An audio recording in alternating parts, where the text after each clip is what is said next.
Hello there. I'm Matthew Gibson, MD, and I'm recording one of my first videos for this channel, and I just took several takes that I just thought were garbage. And I want on this channel to be relatively real, to be authentic, and to not really create this whole persona of, oh, let me tell you things that are important because I'm so great. I had this cool joke about how I was going to talk about magic, and I wasn't going to talk about my crystal ball this time. I'm still, stay tuned. I will talk about magic and my crystal ball at some point. But let me be real for a second, at least. I am someone that one of my vulnerabilities is I really need things to be perfect. One of the things that I'm working on, and one of the things I'm working on through this channel is not letting my need for perfection necessarily slow me down or stop me. I have a lot of times ideas of things that I want to do that I don't necessarily follow through on because it's never as good when I actually do it than it is in my head. So let this video, I guess, be a lesson in that, where I hope it will be useful or funny to someone. But if it doesn't exist, then what's the point of holding off for it to be, some perfect thing that never exists, is what I'm saying. So go forth and do the things, because the imperfect thing that actually exists is probably better than the perfect thing that only exists as an idea in theory. I could probably just stop the video right there. But I will try to talk a little bit about the concept of one particular type of magical thinking that we do in therapy, that we think about in therapy. So I'm a psychiatrist, I'm a therapist, and one of the things we do is help people break down and sort of notice when they're doing these mental gymnastics and things to try to make sense of the world, but in a way that is actually causing them more problems than good. And one of the things that is pretty common that people do is a form of magical thinking that in therapy we call counting on the transformational object, right? So what does all that mean? Christopher Bolus is a British psychoanalyst who lives here in California, actually, and he actually wrote really, I think, nicely in this book, The Shadow of the Object. Check it out if you have any interest in this sort of thing. I found his book to be very approachable, very easy to read, which is something to be said for a psychoanalytic book. They're usually very obscure, very difficult to read. Kind of, you could think of it like trying to translate the ancient text. But he just wrote that, not that long ago, maybe a decade or so ago.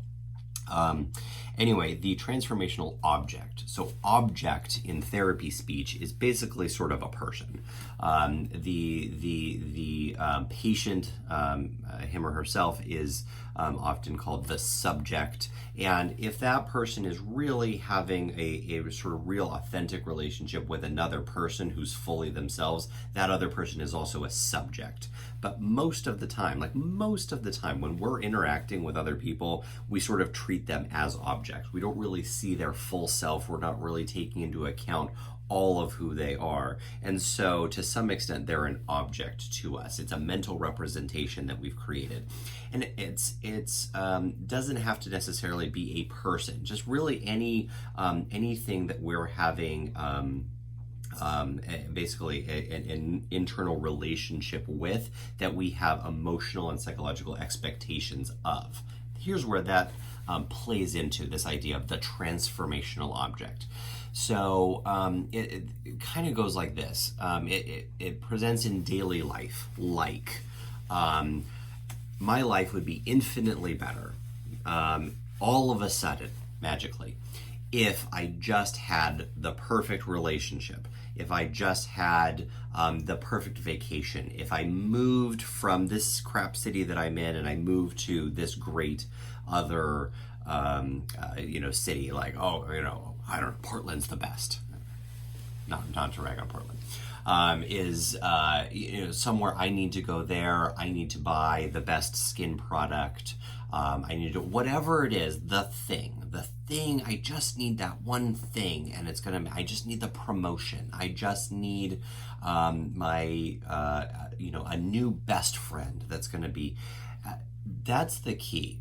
Is I just need this other thing or person to come into my life and magically make everything better, to transform my current situation from whatever it is now that I don't like into somehow it's going to be magically better. This presents in a lot of different ways, and we're all susceptible to this.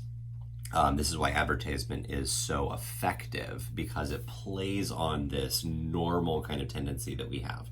In his book, Christopher Bollas goes into where does that come from?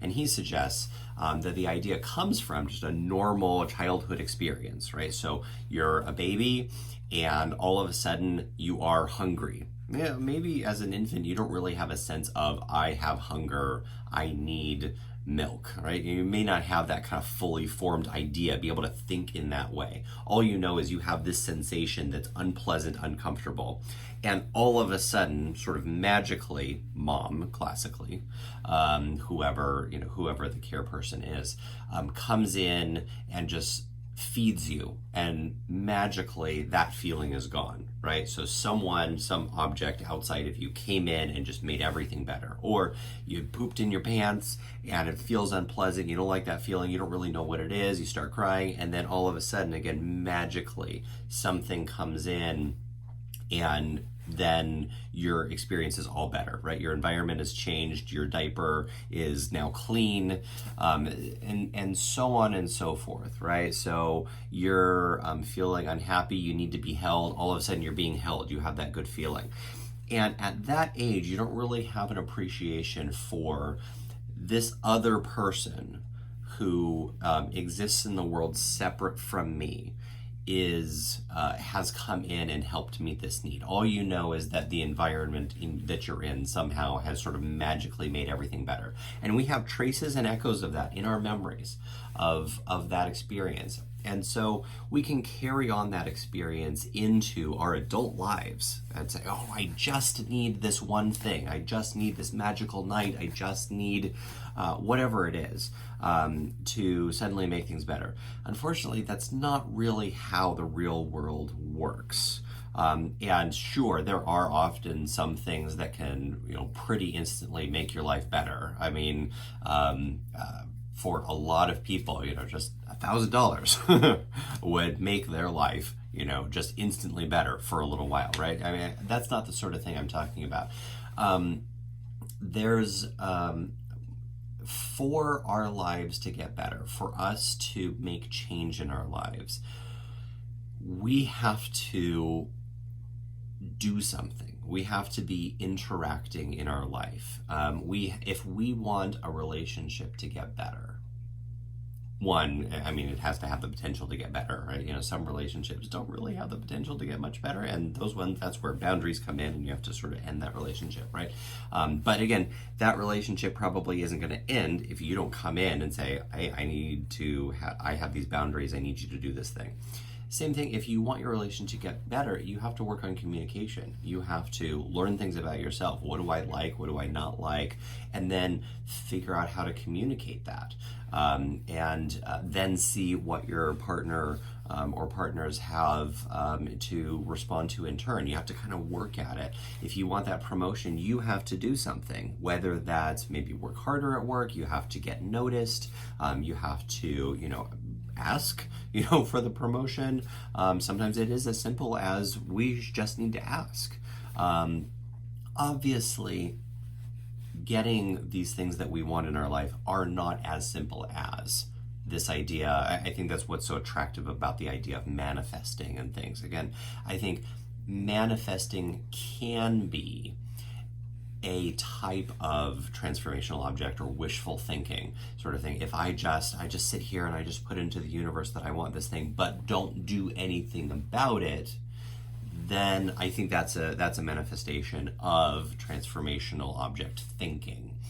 I do think that there is a lot of power in intention, in focusing the mind clearly on what you want, and really clearly seeing in your mind the path forward for you, and then using that energy to do something about it. Whether you're talking about prayer, whether you're talking about truly just the idea of manifesting, whether you're talking about doing a ritual, lighting a candle, there's many different ways that we can use. I would say this is a more proper use of the term magic.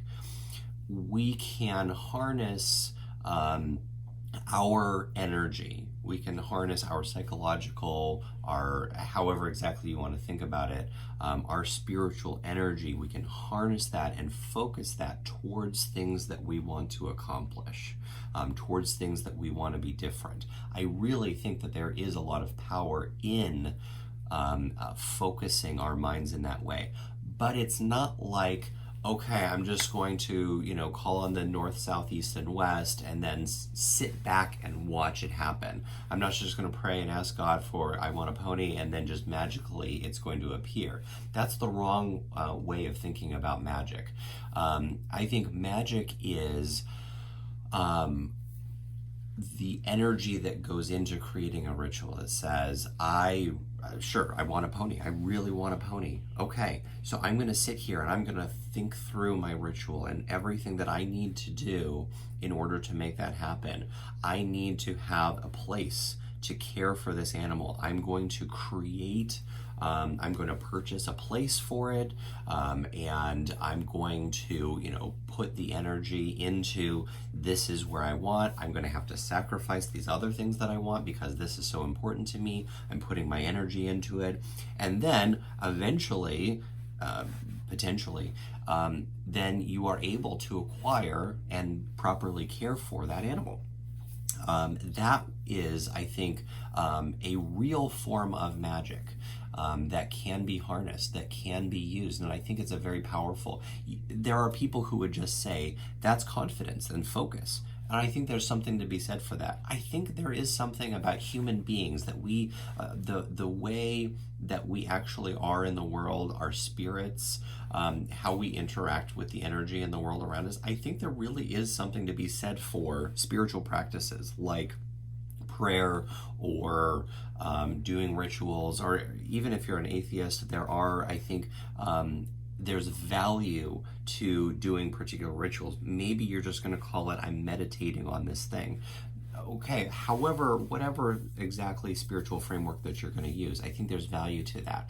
But I think it's important to recognize that the world does not really work in that I just need some external thing to just come into my life and sweep in and make everything better, and I don't have to do anything about it.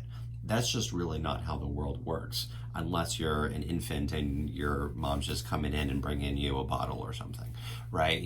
There are times where things happen, but like that. And sure, we all get experiences, even as adults, where someone just really unexpectedly recognizes that we have a need for something and sweeps in and brings us that chicken soup when we're feeling bad, or we're grieving something and someone sends exactly the right thing that we needed in that moment. We still, there's times where you get moments of that, but it's not this big all-encompassing truth that sometimes we think it is. It's not really about just I need to get out of this crap town and just move somewhere where everyone's nicer, or something like that. That's not really how the world works. The growth, the practice, the things that we need to make our lives better.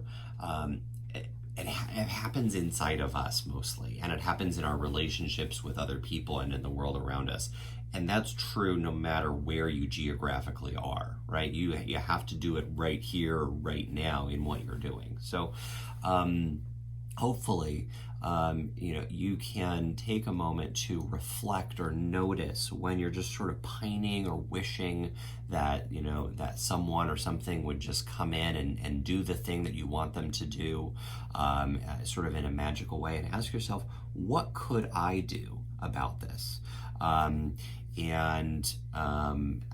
then see if there's a way that you can be very clear about what it is that you want. You can write it out in a journal. You can write some bullet points. You can just meditate about it and be very clear about what it is that you really want. And then from there, move forward in figuring out, what steps do I need to take to get closer to getting that thing that I want. And that's where real magic lies, I think. So thanks for being with me through this journey, and I hope that you'll follow for more. And in part 2, maybe I'll talk about my crystal ball.